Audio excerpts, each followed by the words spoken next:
বন্ধুরা, আমি আমার আমার পরিবারের সবাই ভালো আছে।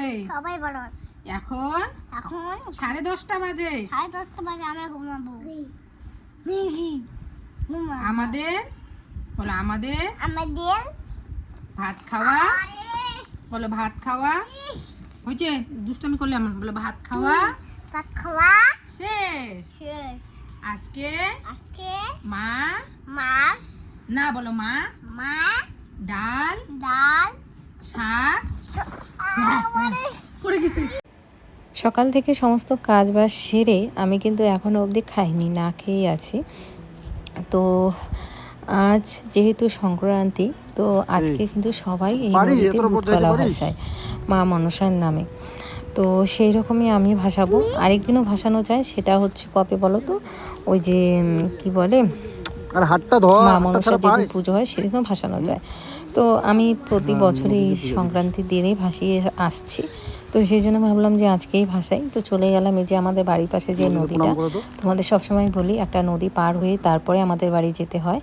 এই হচ্ছে সেই নদী, নদীর নিচে সবাই দেখো পার ধরছে, আর এই যে উপরে ব্রিজ, এখান দিয়ে আমাদের বাড়ি যেতে হয়। আর এই রাস্তা দিয়ে আবার হচ্ছে যেতে হয় পাকা রাস্তায়, যেদিকে আমরা গাড়িতে উঠি। আর একটা রাস্তা আছে যেটা ব্রিজ পার হয়ে, ওটা অনেক ঘুরে ঘুরে যেতে হয়। তো জানো, এখানে পুজো দিতে এসে যখন দুধকলা ভাসাচ্ছিলাম, একটা না সাপ ডাকছিল। তো জানি না এটা ভালো না খারাপ, কিন্তু যেহেতু আমি মা মনসাকে পুজো দিতে এসেছি, তো দেখে মা মনসাই ডাকছে। আর ছোটোটাকে বাবা নিয়ে গেছে সেন্টারে, তো এই যে বড়জন আমাদের সাথে চলে আসছে। বাইকে করে এসেছি, একটুখানি দূর, বেশি দূরও না অবশ্য আমাদের বাড়ি থেকে, কিন্তু মোটামুটি একটু দূর আছে। তো হেঁটে আসলে অনেক টাইম লাগবে, তো ভাবলাম যে না, গাড়ি করেই যাই। আর এখানে স্নান করে তারপর ভেজা শরীরে যাব, যেতে যেতে ঠান্ডা লেগে যায় যদি, তো যার কারণে বাইকে করে আসলাম। তো এখানে 4টা ঢোঙ্গল দেখতে পাচ্ছো, প্রতি বছরই কিন্তু 2টো করে ভাসাই, তো এই বছর 4টা। কারণ হচ্ছে 2 ছেলের জন্য, আর প্লাস হচ্ছে বাবার জন্য, আর হচ্ছে আমার বরের জন্য। তো সেই জন্য আর কি 4টা খোল ভাসাচ্ছি। তো যেরকম প্রতি বছরই দুধ, কাঁচা দুধ, কলা, ধূপকাঠি, তারপরে যে প্রদীপেরই একটা খোল বানিয়ে দিয়েছে, যেটাতে প্রদীপ দিব আর কি।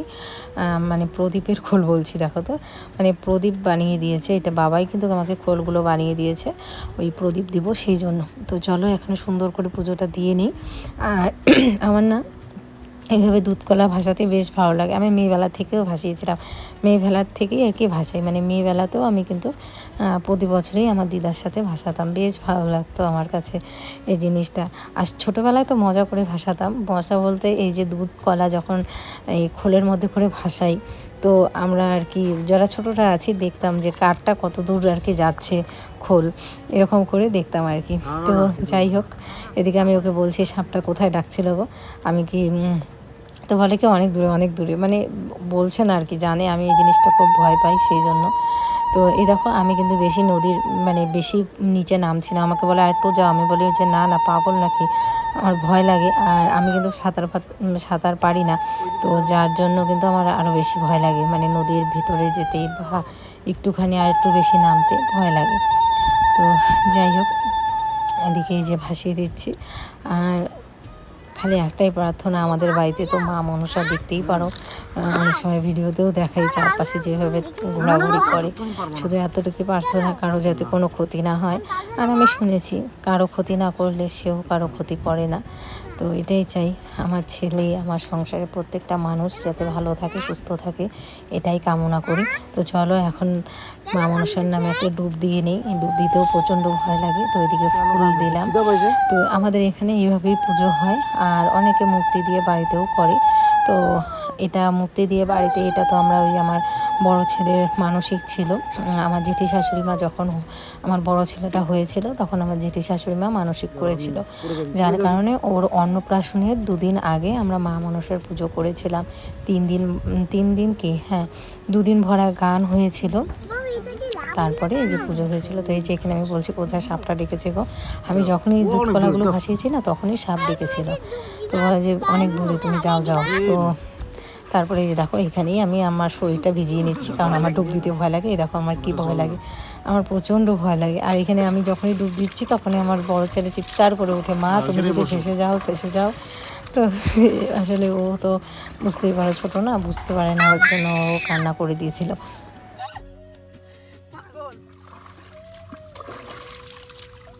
হচ্ছে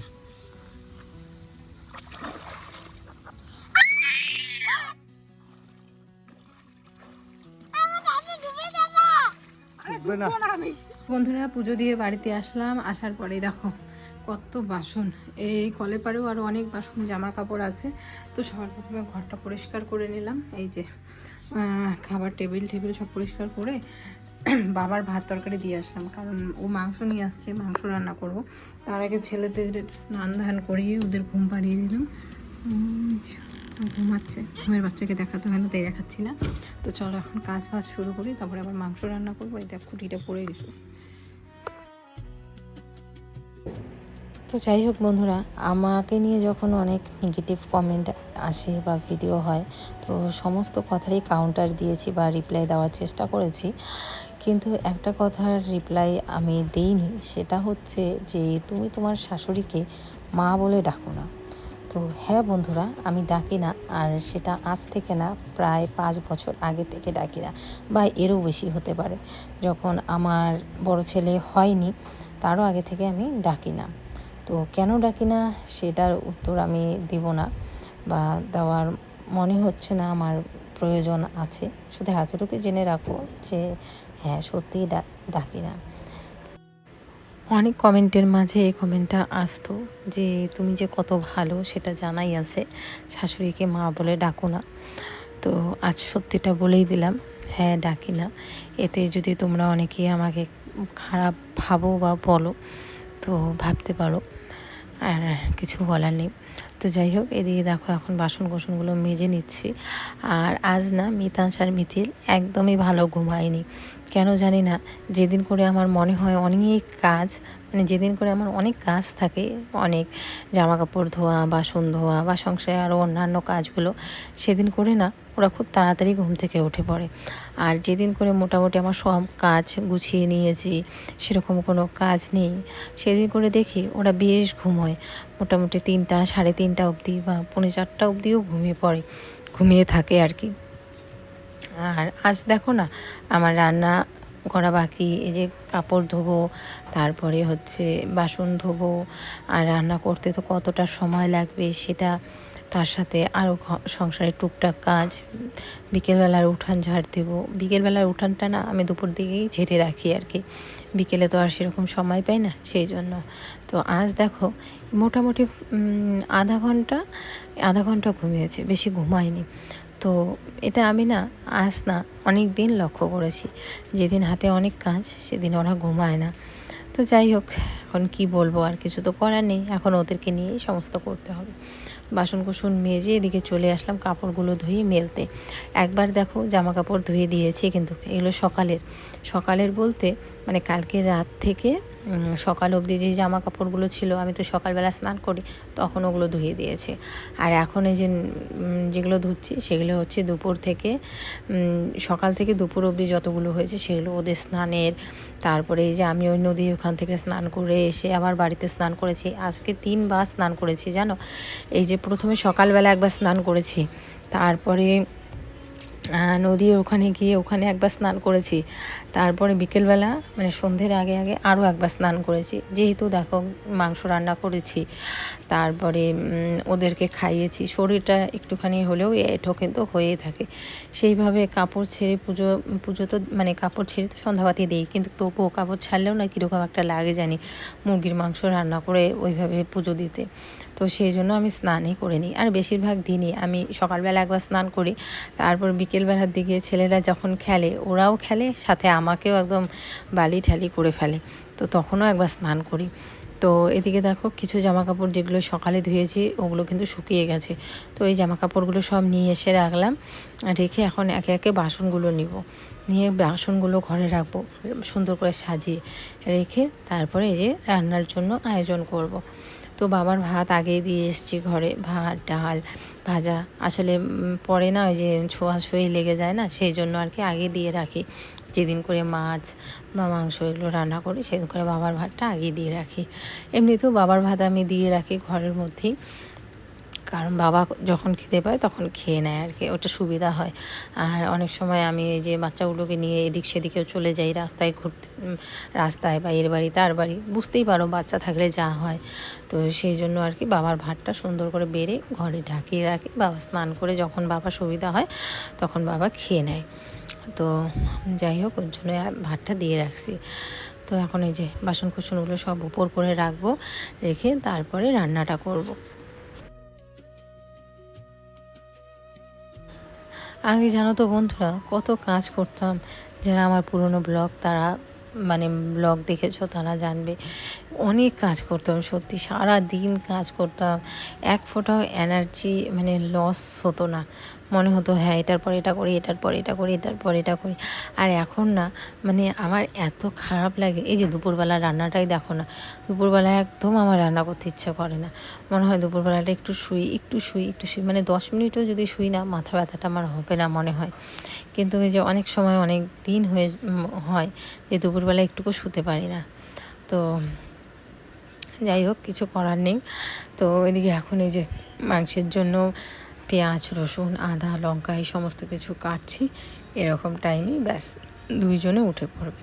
তো উঠে পড়লে আর কি ওদেরকে নিয়ে সমস্ত কিছু করতে হবে। আর আজকে না ওরা হিসু করে দিয়েছে বিছানাতে, দুপুরবেলায় কিন্তু করে না, কোনো সময় করে না, সেই জন্য দুপুরবেলা তুলে আর হিসু করাই না।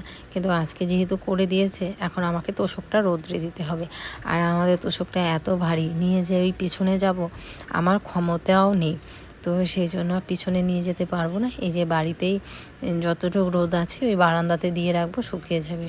ও বাড়িতে থাকলে দিত, তো ও গেছে একটা কাজে, তো সেই জন্য বাড়িতেই ওই বারান্দার মধ্যে দিয়ে রাখবো, শুকিয়ে যায় মোটামুটি। এখন তো রোদের অনেক তেজ, তোমরা তো জানোই কী তেজ রোদের, তো শুকিয়ে যাবে। এই মোটামুটি এখন কটা বাজে বলো তো, এই 1:30টার মতো বাজে। তো সেই জন্য 2-3টে অবধি আমাদের বাড়িতে বেশ ভালো রৌদ্র, 3টে 3:30 অবধি তো ভালো রৌদ্র থাকে, তো শুকিয়ে যাবে আর কি। তো এদিকে আমার চুলগুলো দেখো কত পাতলা হয়ে গেছে, একটা জিনিস ইউজ করছি রান্না করার তোমাদের সাথে মানে শেয়ার করব। করার প্রস্তুতি কাটাকাটি হয়ে গেছে। এই যে এও উঠছে, আর সাথে এই যে এনিও উঠছে। পার্সেল নিলাম, 3টা পার্সেল আসছে একবারে, সব ভিডিওর। এই বাবা রাখো। মিতাঞ্জ আর মিথিল ঘুম থেকে উঠে গেছে, হিসু করেছে দেখো ওই জায়গাটায়। তো রোদ্রু আছে, ভাবলাম যে রোদে দিয়ে দিই, তো এদিকে যে রোদে দিয়ে দিলাম। এদিকে রান্না বসিয়েছি, রান্না বলতে মাংস। মানে আমার রাগ উঠে জানো এই দুপুরবেলা করে রান্না করতে, একে তো রাগ উঠে। এই সরো, ছিটবে এখন, সরো। আলুগুলো ভেজে নিই আগে। ভয় যাও এখান থেকে, ভয়তে যাও এখান থেকে, যাও দাদার কাছে যাও।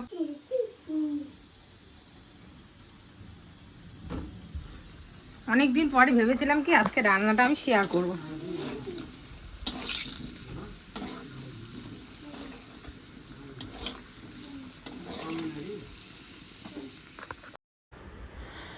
আলুগুলো আগে ভাজা করে রাখলাম, কারণ আমি মাংস রান্না করলে আমার বরের একটাই প্রবলেম হয়, সেটা হচ্ছে আমার নাকি আলু সেদ্ধ হতে চায় না।